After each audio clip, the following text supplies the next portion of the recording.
नमस्कार साथियों, India ground report से मैं आरती श्रीवास्तव आप सबका स्वागत करती हूँ। साथियों, जैसा कि आप जानते ही हैं कि हम हर सप्ताह लेकर आते हैं अपना साप्ताहिक column applied spirituality for Pentium generation, प्रार्थना ईश्वर को एक मिस्ड कॉल, जहां पर शरणागत अजीत जी आज की टेक्नोलॉजी, कंप्यूटर्स, इन सब को एक माध्यम बनाकर हमारे आध्यात्म से जुड़े हुए सवालों के जवाब देते हैं, हमारी जिज्ञासाओं का सही और सटीक उत्तर देते हैं। और उनका ये तरीका इतना आधुनिक और इतना तकनीकी होता है कि इससे युवा पीढ़ी भी बहुत आसानी से जुड़ जाती है। यही वजह है कि आज इंडिया ग्राउंड रिपोर्ट का ये कॉलम इतने ज्यादा लोगों के दिलों में जगह बना रहा है। साथियों, आज के भागते दौड़ते समय में हम सभी अपने आसपास के माहौल, इस मेले को देखकर डर जाते हैं और खुद को सुरक्षित करने के लिए जाने क्या क्या कर गुजरते हैं। हमारे कर्मों के आधार पर जब फल मिलते हैं तो हम दुखी और भयभीत हो उठते हैं कि देखो ये क्या हुआ। आज इन्हीं सब का उत्तर देने के लिए हमारे साथ उपस्थित हैं शरणागत अजीत जी। आज शरणागत अजीत जी बता रहे हैं कि कैसे समर्पण से जीवन को भय मुक्त किया जा सकता है। तो हमने शरणागत अजीत जी के सामने पहला प्रश्न रखा। आप समर्पण के बारे में बता रहे थे, समर्पण कैसे करें? कोई यूजर फ्रेंडली ट्रिक आप अपने अंदाज में और सरल भाषा में बताएंगे? इस पर शरणागत अजीत जी का कहना है, हाँ, क्योंकि स्वीकृति और समर्पण यानी कि कंसेंट एंड सरेंडर के बिना आध्यात्मिक यात्रा में कुछ भी हासिल नहीं हो सकता। इसलिए इस विषय पर और चर्चा कर लेते हैं। चर्चा इस अंक में भी जारी रखते हैं। हमने देखा कि एक बार समर्पण कर दिया, फिर शंका या सयाना बनने या शाणा बनने का कोई स्कोप नहीं रह जाना चाहिए। भाव ये होना चाहिए, नाव कागज की छोड़ दी मैंने, नाव कागज की छोड़ दी मैंने, अब समंदर की जिम्मेवारी है, अब समंदर की जिम्मेवारी है। कुछ चीजें, कुछ सिद्धांत ऐसे होते हैं जिनकी परिभाषा नहीं हो सकती है, जिनकी सिर्फ व्याख्या हो सकती है, वर्णन हो सकता है, और वो भी सिर्फ ऐसे व्यक्ति द्वारा जिसने उस अनुभव को स्वयं अपने जीवन में प्राप्त कर लिया हो, उसे जिया हो रोजमर्रा की जिंदगी में। वो उसे अपने शब्दों में समझाकर सुनने वाले को उस प्रक्रिया, उसके निकटतम एहसास तक ले जाने का प्रयास कर सकता है। बस इससे ज्यादा कुछ नहीं। समर्पण इसी दर्जे की एक प्रक्रिया है, एक अनुभव है। अब अनुभव को सबसे साझा करने में इस बात का ध्यान रखना चाहिए कि सुनने वाले का स्तर क्या है, वो किस स्तर पर है, उसको क्या भाषा समझ आएगी। इसलिए समर्पण की भावना और एहसास को आत्मसात करने के लिए कुछ आम जिंदगी के उदाहरण यदि लिए जाएं, तो सबके लिए ये समझना आसान हो जाएगा कि कैसे शुरुआत करें, कैसे स्वयं को कदम कदम पे परखें कि उनका समर्पण कितना संपूर्ण है। सिर्फ नाटक या छलावा तो नहीं। बम्बई में रहकर जीन्स और शॉर्ट टॉप पहनकर रोजमर्रा की जिंदगी की दौड़ भाग में खुद में समर्पण का भाव कैसे जागृत और जीवंत रखना है, ये लक्ष्य होना चाहिए। हिमालय में गुफा में बैठ के समर्पित हो जाना या समर्पित रहना तो बहुत आसान है, क्योंकि वहाँ वैसे भी समर्पण के अलावा कोई और रास्ता नहीं होता है। इसलिए आज फिर एक कहानी के माध्यम से समर्पण की भावना को महसूस और आत्मसात करने का प्रयास करेंगे। ये कहानी एक आम हिंदुस्तानी के जीवन की आम कहानी है। ये अनुभव सब हिंदुस्तानी परिवारों में आम बात है। हमारे दुख का कारण है हमारा अपनी सत्य अवस्था से दूर हो जाना। स्वयं अहंकार ही वो फॉरेन बॉडी है जो हमें ईश्वर से अलग करके हमें आध्यात्मिक रूप से विकलांग और विक्षिप्त कर देता है। हमने जो अपनी ईश्वर से अलग पहचान बना रखी है वही समस्या की जड़ है, वही चक्रव्यूह है ईश्वर और स्वयं के बीच। ये जो अहंकार की दीवार खड़ी कर रखी है यही बाधा है हमारी और हमारे ईश्वर के बीच। स्वयं को मिटाना है, स्वयं को बीच से हटाना है। स्वयं को खोते ही व्यक्ति सिद्ध हो जाता है। सारा भटकाव अहंकार का है। जब तक तुम हो तभी तक तुम भटकोगे। तुम मिटे कि लक्ष्य पर पहुंचे। अहंकार का अंत ही समर्पण की कुंजी है। अपनी डोर उसके हाथों में सौंप देना ही समर्पण की शुरुआत और अंत है। कितना खूबसूरत भजन है। डोरी सौंप के तो देख एक बार, उदासी मन काहे को करे। तेरा राम जी करेंगे बेड़ा पार, उदासी मन काहे को करे।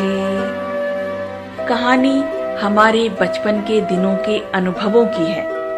उन दिनों हिंदुस्तान में अंग्रेजियत इतनी हावी नहीं हुई थी और दादा दादी का प्यार, उनके पास छुट्टियां बिताने जाना और छोटे बड़े शहरों में रामलीला का होना व अन्य त्योहारों पर भी बड़े बड़े मेलों का आयोजन होना एक बड़ी घटना होती थी, जिसका बच्चे पूरे साल इंतजार किया करते थे।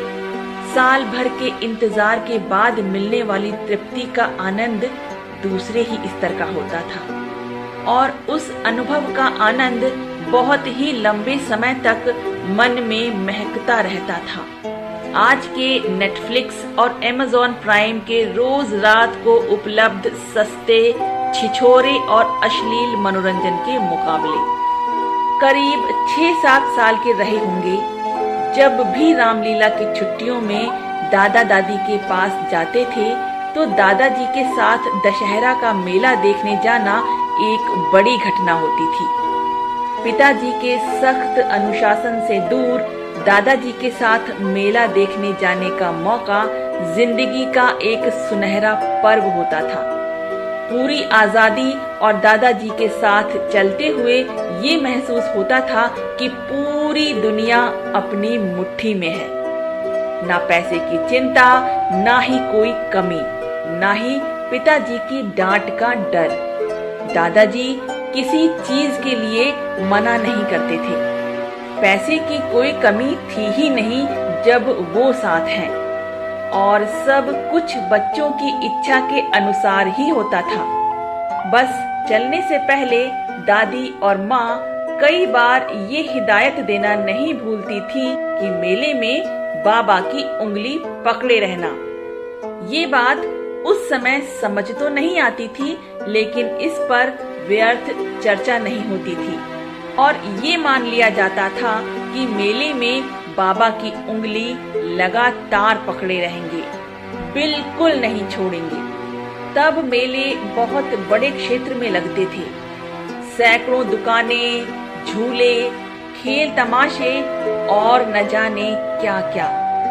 मुश्किल से दादाजी की कमर तक पहुंचने वाला कद, लेकिन दादी और माँ की बात याद करके दादाजी की उंगली पकड़े हुए उन्हें करीब करीब एक एंगल पर खींचते हुए एक दुकान से दूसरी दुकान, कभी गुब्बारे तो कभी मिठाई, कभी हॉर्स राइड तो ये झूला तो कभी जॉइंट व्हील पर बैठकर मेले का भरपूर मजा लेते हुए थक कर चूर होकर 2-3 घंटे घूमने के बाद हालत ये हो जाती थी कि दादाजी के कंधे पर ही सर रखकर सो जाते थे और उसी नींद में बग्घी में बैठकर रात को घर पहुंचते थे।